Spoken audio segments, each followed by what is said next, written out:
हा प्राणयज्ञ आता वर्णन केलं. हा काय आहे? शारीरिक आहे. स्वाध्याय यज्ञ हा काय आहे? वाचिक आहे. ज्ञान यज्ञातील श्रवण मनन निधिध्यासन इत्यादी हे मानसिक काय आहेत? कर्मच आहे ना.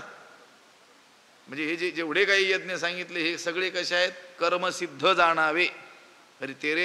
परितेने विस्तारे काय करावे? हेची कर्मसिद्ध जाणावे. याचा सारांश काय आहे? या सर्व कर्मांची उत्पत्ती ही कर्मापासून आहे, आत्म्यापासून नाही आहे. प्रकृतीपासूनच काय झाले आहेत? हे उत्पन्न झालेले आहेत. हे आपण जाणलं की मग आपल्याला एवढ्यानंच, हे जाणल्यानंच कर्मबंध स्वभावतःच प्राप्त होणार नाही.